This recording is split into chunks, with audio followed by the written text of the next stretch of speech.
Olá, seja bem-vindo, seja bem-vinda ao LBC Cast, o seu encontro com direito, tecnologia, gestão, inteligência artificial e principalmente as principais personalidades do mundo jurídico. Eu hoje tenho a alegria de conversar com uma amiga, uma professora e uma baita profissional que é referência no mercado jurídico, Amira Chamas. Muito obrigado por aceitar o nosso convite. Não, e agora você imagina a responsabilidade da pessoa continuar nesse bate-papo, né? Eu poderia aqui na apresentação da Amira falar de prêmios, reconhecimentos, mas eu quero destacar para você, se você ainda não conhece a Amira, você precisa conhecer. Porque como profissional, esse bate-papo vai mostrar para vocês, mas eu não sei o quanto que ele vai conseguir expressar o quão especial é essa pessoa. Amira, muito obrigado, seja bem-vinda. Obrigada, eu. E vamos aqui trazer um conteúdo relevante para quem nos assiste. Rafa, seja bem-vindo também, viu? Muito obrigado, Ricardo. Deixa eu só fazer um comentário aqui rápido. Você sabe que eu sou fã do Ricardo Freitas, do Ricardo Perillo, e eu sou do Rafael Perillo, perdão, e do LBCA. Isso aí. Eu tenho, você sabe que eu tenho... Temos história. Fã-clube do LBCA, então eu sou a diretora-presidente do fã-clube. Muito bom, isso é muito bom. Amira, para a gente começar então, conta um pouco da sua trajetória acadêmica e profissional para aqueles que ainda não te conhecem, tem um pouquinho dessa sua história. Bom, muito bem, boa tarde a todos, muito obrigada pelo convite, Rafa, muito obrigada, Ricardo, é um prazer estar aqui com vocês. A minha carreira sempre foi uma carreira não tão convencional. Então, eu fiz direito. Eu desde sempre soube que eu queria ser advogada e que eu queria fazer direito. Mas eu nunca imaginei o rumo que a minha carreira tomaria. E assim que me formei, eu fiz carreira em empresa de auditoria. Então, eu fui para uma Big Four, então trabalhei por alguns anos numa das Big Four. Tive a sorte, né, de conhecer como funciona a parte contábil, financeira das empresas. E aí eu comecei a não só me interessar, mas me apaixonar por algumas matérias diferentes daquelas que você aprende na faculdade, né? Então, diferentemente do contencioso, eu fui atrás de uma consultoria voltada para o negócio. Então, já com 24 anos, já tinha essa veia um pouco mais voltada para o business do que os meus colegas de turma até. E o interessante foi como o dom, né, a especialidade que a gente adquire com o tempo, né, na profissão, vai se adequando ao que você gosta como ser humano, o que você quer fazer como pessoa. E aí as coisas começaram a se casar e a minha carreira tomou o rumo que me deixou muito feliz, que eu realmente fiquei satisfeita de estar. Então, desde o início, a minha carreira tomou o rumo que ela tinha que ter tomado. Depois de lá, eu fui trabalhar em escritório de advocacia, sempre na área tributária, né, de consultoria tributária. Fui para empresas e depois que, em determinada medida, eu já estava arraigada mesmo com os princípios fortes para continuar, para me manter em empresa, eu comecei a me dedicar a outras matérias também. Então, não só mais tributário, não só mais a parte financeira do departamento jurídico, mas também outras matérias. E aí foi que a minha carreira se transformou e eu me transformei na profissional que eu estou hoje, que ainda estou em mutação, né? A gente nunca para, esperando adquirir novas qualidades, novas habilidades, aprendendo também, mesmo saindo do mundo analógico, a viver nesse mundo digitalizado, mesmo tendo saído de um modelo de educação e de gestão em que a gente trabalhava exclusivamente com a inteligência física, né, com os músculos, para mudar para uma inteligência artificial. Então, a profissional Amira continua em mutação, continua crescendo. E também de uma outra forma, complementando o meu gosto pelo trabalho, eu dou aula. Então, eu tenho minhas turmas de MBA, eu tenho gestão jurídica também em pauta, mentoria de carreira, e assim a gente vai tocando a vida. No meio de tudo isso, só para contar, tenho 2 bebês, né? Não, nem tão bebês assim, né? Mas que sempre serão. Serão bebês e eu cuido como bebê. Inclusive, viu, Ricardo? Não sei se você faz isso com os seus, mas as minhas fizeram 18 e eu já avisei, eu não ligo para a idade. Não quero saber da sua idade. Boa dica. Não, para mim a idade cronológica não importa. Então, continuam ali na rédea curta. Muito bom, Amira. Rafa, seja bem-vindo. Muito obrigado, Mais uma Ricardo. parceria aqui no podcast, hoje com a Super Amira. Isso aí, muito obrigado, Mira. Bem-vinda. Sabe que eu sou seu fã também. Quando a gente se conheceu, foi uma das pessoas que melhor me tratou. Faço parte do Jurídico Sem Gravata, com o Ricardo, com a Mira, e ela foi uma pessoa muito especial assim que eu entrei. Então, tenho um carinho e admiração muito grande. É meu afilhado, então. Sou afilhado. É isso aí. É isso aí. Pessoal, hoje nós vamos falar sobre gestão jurídica, sobre compliance, sobre inteligência artificial com a Amira Chamas, que hoje é diretora jurídica e de compliance da Tegma. Amira, a grande questão, para a gente começar, quais hoje são os principais desafios de um diretor jurídico de compliance na sua visão? O que acontece ali no dia a dia, toda semana pegando fogo, né? Você chega na empresa, olha, esses temas aqui são prioritários. Então, os temas não são temas prioritários, na verdade. O que nos tira o sono, com certeza, é o imprevisível. Tratar assuntos que você conhece, hoje em dia está fácil, né? Ou a inteligência artificial te ajuda de alguma forma, ou você tem um time interno parrudo o suficiente para te ajudar nessa modalidade de localizar, de achar a questão. Mas tem também os advogados externos, que de alguma forma, se eles não existirem na nossa vida, muito provavelmente a nossa atuação fica muito minguada. Uma parceria, né, Mira? Não é mais do que parceria, é um casamento forte. Porque escritório de advocacia que entende como eles são necessários e importantes na vida de um gestor jurídico, eles não perdem a parceria. Eu não me canso de dizer que trabalhar com um escritório que te dá apoio sem te julgar é a melhor coisa que se tem. Ricardo, por muitos e muitos anos, o gestor jurídico, e você sabe bem disso, foi subjulgado. E sempre foi subjulgado por muitos escritórios de advocacia. Ou porque achavam que a gente não tinha a qualificação necessária, ou a qualificação que eles teriam, ou porque achavam que o trabalho era menos glamuroso. Mas, de uma certa forma, eu acho que até vou mencionar aqui um ponto que eu já tinha falado em outros momentos, a análise editorial ajudou bastante Essa mudança. Nessa virada de chave que os gestores jurídicos tiveram, porque colocou luz na gente também, né? Sim. Colocou um foco nas nossas entregas e quanto importante é a entrega de um gestor jurídico, inclusive para os escritórios de advocacia, né? Então, saber que a gente conta tecnicamente com o nosso time interno, com os advogados externos e, especialmente, que a gente agora trazer a eficiência por meio da inteligência artificial, é fácil. O difícil é trabalhar com o inesperado. E a nossa dificuldade do inesperado, ela parte de vários pontos.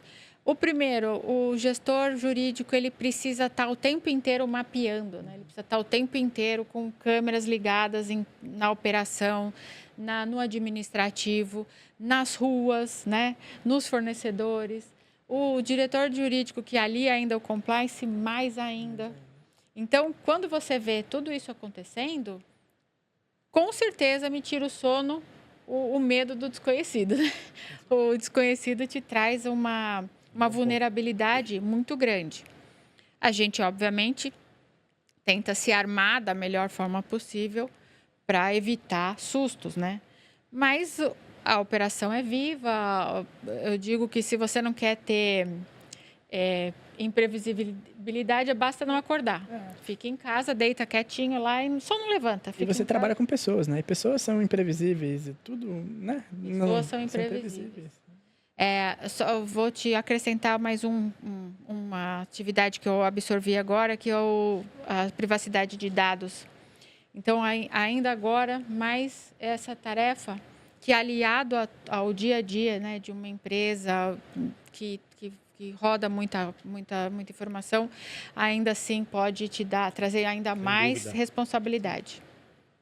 E diante desse cenário complexo, com muitas novidades, a Mira trazendo essa importante lição, desafio, na verdade, de que o diretor jurídico tem essa missão de tentar se antecipar, Mira, ao que vai acontecer, quase uma análise preditiva, ou como agora muitos estão chamando, né, essa ciência do foresight. Eu consigo antecipar cenários, e aqui cenários de todos os tipos, né? Geopolíticos, entre tantos outros. Mas tem um assunto que já chegou, que é a inteligência artificial, que a gente sempre fala nas nossas conversas, nas nossas rodas. Na sua visão, Amira, como tem sido a contribuição efetiva da inteligência artificial no ambiente jurídico, do nosso lado, né? Do lado do jurídico empresarial, dos escritórios de advocacia? Qual que é a sua visão sobre essa nova ferramenta? Vamos dar a importância que ela tem hoje em dia, essa ferramenta, que ela é disruptiva, é verdade, mas é uma ferramenta. Não, eu acho que a palavra está correta, é ferramenta. Acho também que a inteligência artificial ela tem um potencial de trazer para qualquer área de atuação a eficiência necessária que a gente precisa nos tempos que a gente tem vivido, e principalmente em cenários em que a cada momento o custo, as despesas são extremamente relevantes, a inteligência artificial passou a ser parte indispensável no dia a dia dos advogados, né?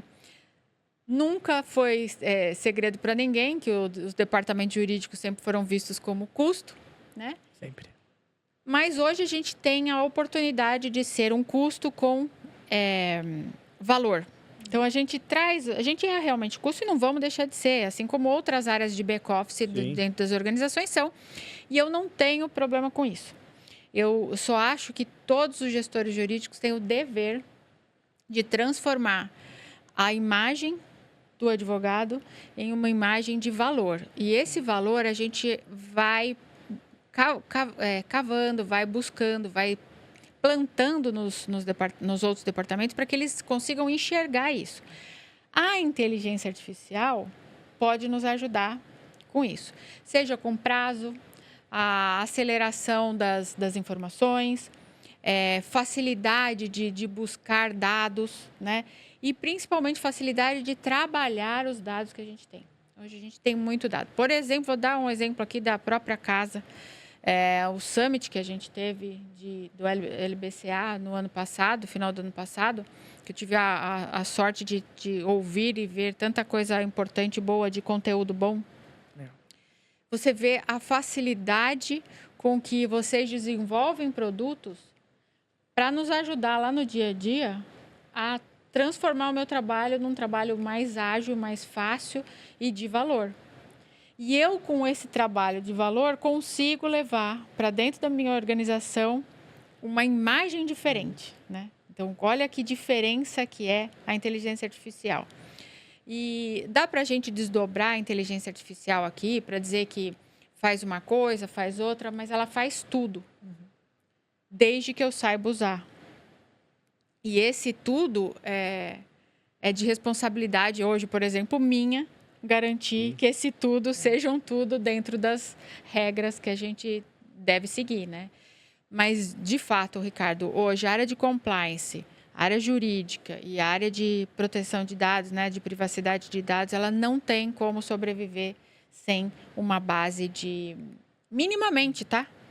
De inteligência artificial. E, Ricardo, Amira, é legal nas experiências anteriores, quando você trouxe, Amira, da necessidade de trazer valor, né? E o valor, ele está em várias frentes, não só a parte financeira, né? Mas trazendo para esse ponto financeiro, eu lembro que no passado a gente iniciou um projeto de recuperação de crédito. A gente não cobrava ninguém, tinha um dinheiro lá parado. Essa ideia surgiu do jurídico. A gente implantou essa ideia e eu lembro que teve uma demanda que a gente conseguiu trazer para dentro de casa milhões. Aí eu passava pelo comercial e falava assim, olha, não é que eu fechei mais negócio que vocês, brincadeiras à parte, mas assim, a gente conseguiu mostrar o valor do jurídico, que ele é visto como custo, que na verdade foi estratégico para recuperar um valor que era indevido, estava sendo cobrado, a gente teve que gastar, mas a gente trouxe ele para dentro da companhia de novo. E um ponto que você trouxe sobre a inteligência artificial e o nosso evento lá no Summit, o que é legal, e principalmente eu vejo muito isso aqui na LBCA, é que diferente de outros players aí dentro do mercado, a gente constrói de advogado para advogado. Então, por mais que tenha ali um desenvolvimento por uma equipe de tecnologia, a ideia ela parte do advogado e ela é entregue para outro advogado, que é o nosso parceiro no final do dia, né? Não é de alguém que não conhece o que vocês vivem no dia a dia de vocês, mas é alguém que já passou por isso e que todo dia está lado a lado com vocês para entender ainda mais os desafios que vocês têm. Acho que é muito bom. Não, é isso. E só complementando aqui rapidamente, o valor, Rafa, realmente não é dinheiro. Às vezes é também. Mas não é. O deixar de perder é, às vezes, mais valor do que o entrar. Se eu perder, por exemplo, reputação, às vezes eu perco a empresa. Às vezes é melhor perder o dinheiro do que perder então, a reputação. Assim, a gente tem que demonstrar, e isso é muito difícil para o advogado interno, porque o advogado interno precisa o tempo inteiro se colocar, né, como um item importante na mecânica da empresa, que às vezes ele deixa de comemorar, por exemplo, um deixar de perder. Ele deixa de comemorar, por exemplo, um não paguei. Né? E por quê? Porque só se comemora a receita, só se comemora a entrada. Né? Então, temos que deixar claro também para os advogados in-house, e até os advogados externos podem usar isso também, que não perder já é um ganhar, Exatamente. Né? Já é um valor. Exatamente. Né? E nós falamos de reputação, vamos falar de compliance. E a sua vasta experiência em compliance, Amira, e toda essa evolução, acho que posso dizer assim, relacionada ao compliance, a importância que essa área tem ou deveria ter nas organizações, ainda que, uma vez nós já falamos sobre isso, algumas empresas e profissionais ainda chamam compliance de burocracia. Né? Queria ouvir sua percepção do momento atual dos trabalhos de compliance, das equipes de compliance dentro das organizações, principalmente sobre esse ponto de vista do profissional, do diretor jurídico que também é de compliance, de um compliance officer. A afirmação de que o compliance é burocracia é verdade. Tem uma burocracia que ela é necessária e tem uma burocracia que é vaidade do ser humano que está operando aquela área, né? Eu até comento com um amigo nosso, que é o Jean, que eu falo que a gente tem que lançar um livro compliance, a vida como ela é. Porque existe o compliance do livrinho, que se você aplicar o compliance do livrinho, você vai ser aquele burocrata que toda empresa vai fugir, vai mentir, vai tentar sabotar, vai tentar burlar a regra e vai achar um jeito de você não saber o que está acontecendo, né? E existe o compliance da vida real, que ele não pode, Ricardo, de jeito nenhum, ser aplicado de olhos vendados. Fecho meus olhos e vou aplicar a regrinha e fim de história. A empresa ela tem uma dinâmica, ela tem um movimento, ela tem uma velocidade necessária. E o burocrata que diz, eu tenho no meu SLA 72 horas para te responder. Já perdi o contrato. Não é a vida como ela é, né? A gente também tem que se aplicar a vida como ela é. Exatamente. E essa excesso de burocracia, quando você trabalha numa área de compliance, você coloca muito mais entrave do que você deveria pôr, ou você coloca a situação num ponto em que fica inviável fazer aquele negócio, provavelmente você vai ser sabotado pela própria vida. Então, eu sempre digo que o compliance ele tem que ser bem aplicado, ele tem que ser flexível até a medida das regras da lei, da conduta, da moral, mas ele não pode ser aplicado de forma cega, porque ele impede que as empresas caminhem. E isso a gente viu, e eu estou falando como uma pessoa que vive o jurídico há muitos anos, há quase 30 anos. E isso acontecia no jurídico. Quem era o gestor jurídico? Era o cara que dizia não. Era o cara que dizia que, se não for do jeito que eu estou falando, você vai assumir o risco sozinho. E ainda tem muitos desses ainda, né? Tem sim. Tem sim, mas a gente está na luta aí com o jurídico sem gravata para isso. Tem muita gente ainda que entende que a área de compliance é aquela área que é para dizer não. Ou seja, a gente lutou a vida inteira para o advogado sair desse lugar de dizer não, para ser um viabilizador de negócio. Aí a gente quer pegar a venda da justiça e colocar na cabeça e aplicar compliance como se não houvesse amanhã? Temos casos no Brasil de empresas que não sobreviveram ao seu próprio compliance. E também vimos ao contrário, né? Vimos compliance que não sobreviveram às próprias ações das empresas. A gente vê de tudo. Por isso que eu entendo que compliance na vida real, ele tem que ter um bom senso muito grande para que ele não seja sabotado pela própria vida, entendeu? Então, a própria operação da empresa sabote, a própria organização te trate como um ente que ele quer te ver longe, afastado. Isso, Amira, essa palavra que você usou agora, o afastado, quando você é desse jeito que você comentou, né? Não é flexível, não entende o negócio da empresa, você afasta. E quando você afasta, você acha que não está chegando. Por exemplo, denúncia. Uma vez o cliente falou assim, olha, não chega a denúncia, isso é bom, quer dizer que... Eu falei, não. Não. Na verdade, como você cria um ambiente que é um ambiente hostil para recepcionar essas informações, o seu afastamento, na verdade, permite que os seus colaboradores façam por trás. O melhor compliance e o melhor canal de denúncias, por exemplo, é aquele que recebe. Porque não é e se, é quando eu vou receber. Nós estamos lidando com seres humanos, nós estamos falando ali de atos no dia a dia, de gente que tem meta a ser batida. Então, é importante que você crie um canal de comunicação com confiança, com transparência e que permita que essas informações cheguem para que você possa lidar, para que você possa atuar com a celeridade que é necessária. E não afastar, e não fechar os olhos para não receber nada. Processos e procedimentos internos para qualquer atuação é muito importante. Com certeza. Você, principalmente quando trabalha numa empresa que preza pela governança corporativa, padrões, né, de profissionais de forma a trazer transparência para o mercado, você ter processos e procedimentos bem estabelecidos é muito importante e são processos necessários dentro das organizações. Porém, quando esses processos eles param o seu negócio, alguma coisa não está legal. Alguma coisa precisa ser revista. E essa é a minha luta diária, para dizer o quanto é importante a gente entender que as coisas têm que andar juntos, né? Tudo tem que andar junto, tem que ser de uma forma harmônica. O departamento jurídico, compliance, privacidade de dados, governança corporativa, riscos, hoje muito diretor jurídico pegando a área de riscos também. Sim. É importante que todas essas áreas que são burocráticas, por natureza, elas precisam ser burocráticas.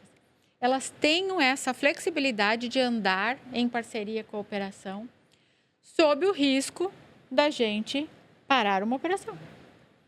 Nós já falamos da trajetória da Mira, falamos sobre direito, gestão e compliance, e agora a gente conecta com a inteligência artificial. Mira, as funções, atribuições desse profissional, desse gestor jurídico de compliance nesse ambiente da inteligência artificial. A gente fala muito de governança de inteligência artificial, nós ainda não temos, né, uma legislação específica. Hoje mesmo, antes da gente iniciar a nossa gravação aqui, já uma resolução do Conselho Federal de Medicina sobre a utilização da inteligência artificial, ou seja, avançando como sociedade na regulamentação desse assunto. Como que você vê, né, mais esse ingrediente poderoso que é a inteligência artificial no mundo de compliance, os riscos, né? E, claro, o nosso papel, seja como escritório, seja como departamento jurídico, assessorando as empresas para que elas vivam esse mundo da inteligência artificial, possam mergulhar, aproveitar dos benefícios que essa tecnologia traz e, ao mesmo tempo, se manter em conformidade, minimizando os riscos que são inerentes da inteligência artificial, porque eu sempre digo que aquilo que a gente treina, erra. E se erra, a gente precisa ficar de olho, né? Como é que você vê o papel do jurídico, mas principalmente da área de compliance, lidando, né, nas organizações com a utilização da inteligência artificial pelas organizações e os riscos que acarreta? Bom, eu vou começar com a parte fácil. Vou falar que inteligência artificial tem sido fundamental para compliance, porque tem as áreas de compliance dentro das organizações, elas geralmente são mais enxutas, né? E há algumas ferramentas que têm saído no mercado, lá vou eu fazer propaganda de novo, depois você me paga um café, hein? Vocês têm, a LBCA tem uma ferramenta fantástica que economiza um tempo dramático de relatório de final de apuração de casos de canal de denúncia. Tenho que concordar com você, é verdade. Também concordo. Não, de verdade, assim, eu poderia falar de outras empresas, de outras ferramentas que tivessem que não ia ter problema, mas é que a de vocês é fantástica. Você pensar que 50%, 60% do tempo de um profissional para lidar com um caso, uma apuração que entra no canal de denúncia, ela fica restrita à elaboração de um relatório e que a inteligência artificial faz isso com um clique. É maravilhoso. Gente, pelo amor de Deus, é maravilhoso. Imagina o tempo que eu sobro desse profissional para ele fazer treinamento e reforçar o meu código de conduta dentro da organização. Então, assim, já vendendo o seu próprio jabá, que eu não ganho nada com isso, mas inteligência artificial tem um viés de ser fantástico no dia a dia das organizações, tá? Fantástico. Como esse caso que eu dei, esse exemplo que eu dei aqui. Por outro lado, a inteligência artificial me preocupa não em relação à ferramenta em si, mas em relação às pessoas. Como você bem disse, a gente ensina a inteligência artificial, mas tudo que a gente ensina erra. Tudo que a gente ensina quando é ser humano erra, a inteligência artificial erra, alucina e ainda por cima tem uma coisa que preocupa o mundo afora, que é o viés que ela pode dar para as coisas, né? Nós sabemos como é o perfil do brasileiro, nós sabemos como é o perfil da população que é considerada mais visada do que outra. Nós temos esse perfil nos tribunais, é uma preocupação que os tribunais também têm em relação ao viés que se é dado, né, nessas análises de dados do passado, né? E uma coisa importante também, análise sempre da inteligência artificial do que se criou já, né? Do que se tem vivo. Sim. E o ser humano, ele tem uma criatividade impressionante, né? Muito melhor criatividade do ser humano brasileiro, né? Do que as máquinas. E se você, como compliance, depender única e exclusivamente da avaliação da máquina, você vai ter realmente problema. Então, quando você diz que é preciso olhar, né, o resultado da inteligência artificial para a gente aprimorar, para a gente entender e adotar medidas para eliminar vieses, eu acho que é o nosso principal ponto de atenção como compliance. Desafio, né? Nesse desafio. E a gente trabalha... Nosso problema são pessoas. Se as pessoas não sabem usar, se a gente tem dificuldade com essa governança de dados, seja em compliance, seja na área de entretenimento, seja na sua casa, ele vai te dar problema. Com o agravante que dentro das organizações você não lida só entre uma pessoa e outra.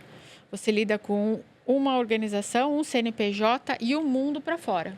Sim. E quando a gente diz o mundo para fora, saiu da inteligência artificial, pode ir parar onde? Né? Então, colocar um caso de compliance para uma inteligência artificial analisar, pensar, estruturar alguma coisa para você, precisa estar minimamente resguardada a integridade daqueles dados, o uso daqueles dados, a qualidade da informação que você está colocando lá, a privacidade dos dados dos envolvidos. E aí você torna uma ferramenta que é para te trazer eficiência numa dor de cabeça para o gestor, porque não basta só você usar, você tem que usar com responsabilidade. E aí entra a história de novo, né? Você pensar que cuidar das pessoas é trazer uma governança a tal ponto que te dê tranquilidade para você poder fazer o seu trabalho com eficiência e ao mesmo tempo com segurança. E essa ferramenta, Rafa, tão elogiada pela Mira, ela tem esses requisitos? Ela tem todos esses requisitos, Ricardo. E Mira, é legal trazer isso, um ponto extremamente importante.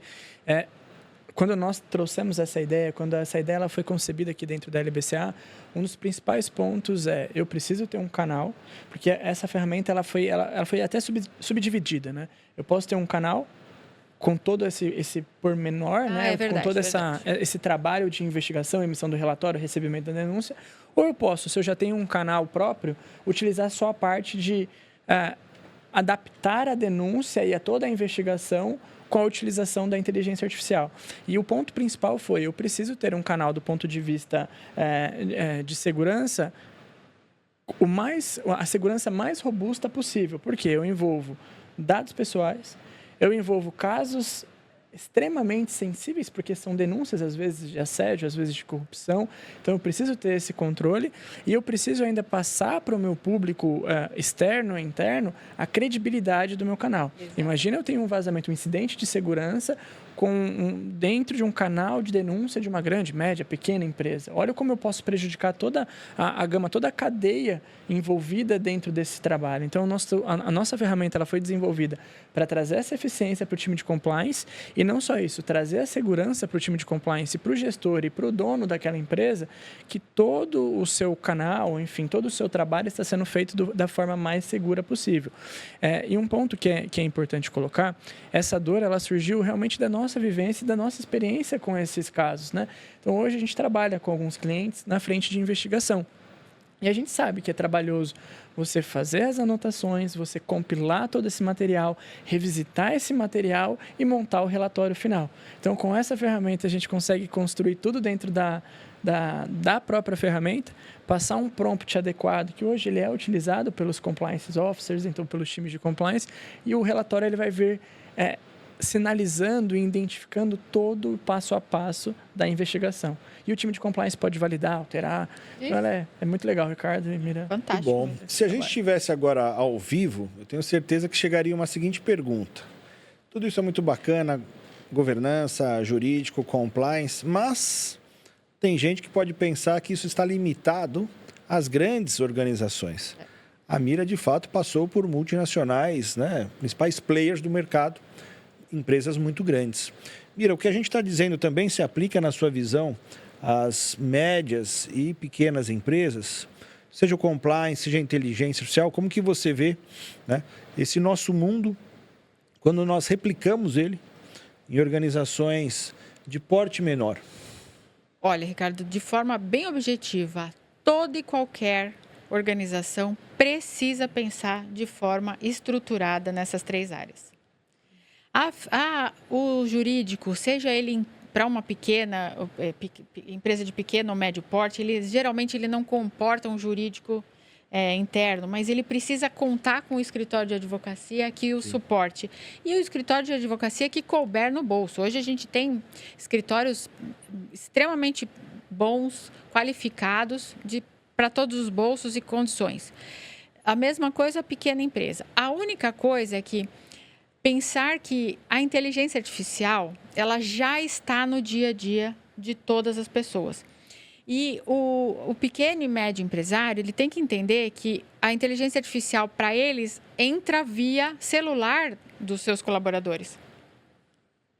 E achar que isso não vai afetar a própria organização, ainda que pequena, é tapar o sol com a peneira. Então, se desavisadamente um colaborador de uma empresa muito pequena coloca algum dado, o segredo do negócio, ou a fórmula de um produto, que uma pequena empresa, uma empresa que está produzindo vou dar um exemplo besta, um shampoo, que tem ali uma fórmula diferenciada, de um produto vegano, que seja nichado, aquele componente dentro de uma inteligência artificial mal organizada, ela pode acabar com o negócio daquela empresa.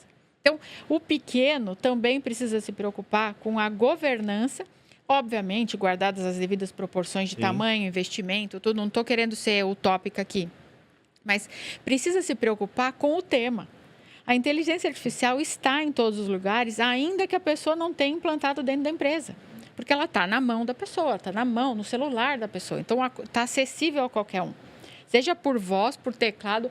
Hoje, qualquer ser humano invade inteligência artificial em qualquer organização. Então, o meu ponto é, todos devem prestar atenção na governança desses 3 pilares. Uau, muito bom. Uma verdadeira aula de Amira Chamas aqui. Mas tudo que é bom, caminhando para a última pergunta, Amira. Porque se nós falamos de todos os tipos de organizações que demandam jurídico, conformidade e compliance, a gente sempre gosta de finalizar o nosso papo levando uma mensagem para os novos advogados, para as novas advogadas, inclusive para aqueles jovens, né? Nós que temos filhos nessa juventude, podem cogitar fazer direito. Eu sempre digo, façam direito. Tem muita oportunidade. O mercado jurídico precisa de gente nova, com novas formas de pensar. Mas hoje eu sou o entrevistador da Mira, que ela vai dar as suas dicas, né, as suas orientações para os jovens, tanto advogados como estudantes. Você recomendaria o curso de Direito? Você recomendaria para aquele jovem advogado, Amira, continuar na nossa profissão? Se sim, quais os conselhos? Há alguns anos eu tenho ouvindo que a carreira jurídica vai acabar. O advogado não vai mais ter lugar no mercado. E os anos têm passado e a gente só percebe que sim, faça direito, porque tem muito espaço para a gente crescer ainda. Bom, então, os principais pontos que eu gosto de deixar. Habilidade técnica, Ricardo, inegociável.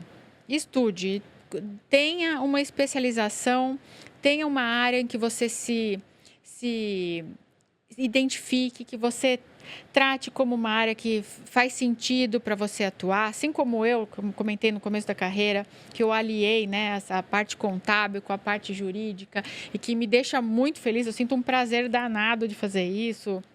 Já assisti suas aulas sobre isso. Paixão. Eu tenho empolgação, eu falo empolgada disso. Me convida, Mira, para assistir. Eu vou te convidar para uma aula. Eu falo empolgada, então você consegue aliar esse tipo de coisa.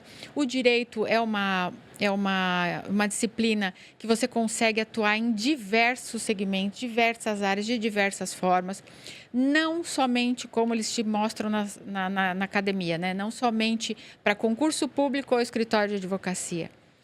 Você tem essa possibilidade de fazer jurídico interno de empresa, você pode ser consultor, você pode trabalhar com compliance, encarregado de dados. São tantas opções que dizer que a carreira jurídica vai acabar é uma piada até. A carreira jurídica ela está se transformando. Então, de um advogado que só atuava quando o problema existia, nós passamos a atuar em outras frentes antes que o problema exista e, principalmente, de forma eficiente. O advogado passou a ser um advogado eficiente. Com base em quê? Nas novas ferramentas que a gente tem disponíveis no mercado.